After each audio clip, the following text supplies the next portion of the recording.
Donc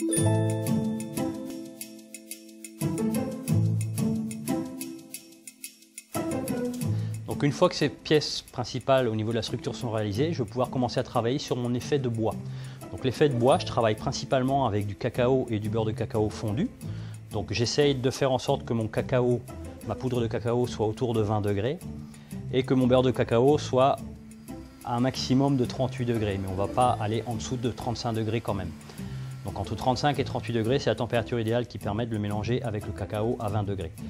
Une fois que j'ai mélangé mes éléments ensemble, je vais les lisser à l'aide d'une spatule de façon à avoir une pâte bien homogène.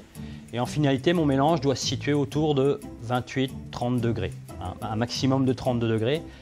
Plus chaud, la masse devient trop liquide et très difficile à travailler. Donc une fois que j'ai réalisé cette masse, je vais pouvoir la dresser à l'aide d'une poche sur une structure que j'ai préparée à l'avance. Donc là, on voit que j'ai travaillé sur un cône en plastique PVC que j'ai formé en cône autour d'un cercle de façon à avoir une base qui soit suffisamment rigide. Et ensuite, autour de cette forme conique, je vais pouvoir enrouler une forme que j'ai faite avec du papier enroulé de papier film, de façon à avoir une forme assez flexible qui pourra me permettre de démouler facilement par la suite.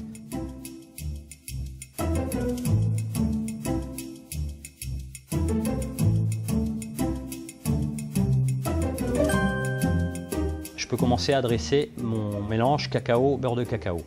Donc je dresse ça à l'aide d'une poche, donc je tourne autour de ma structure et je commence à former un petit peu l'effet de bois avec ses aspects noueux et un peu de structure de racine, quoi. Je vais laisser cristalliser ça pendant au moins 3 heures, de façon à ce que la cristallisation soit complète et que ce soit vraiment froid à cœur. Ensuite, une fois que ma structure est bien cristallisée, je vais donner 2 ou 3 couches de chocolat tempéré de façon à avoir un bel aspect qui me convient.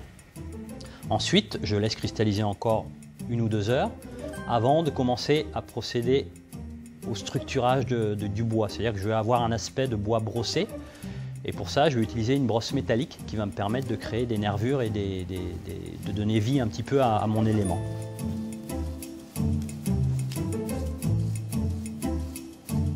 Je laisse reprendre un petit peu et après là, je peux commencer à procéder au démoulage. Donc là, je vais décoller la structure qui se trouve au centre, le cône, et je vais enlever progressivement la structure intérieure avec le papier et le papier film.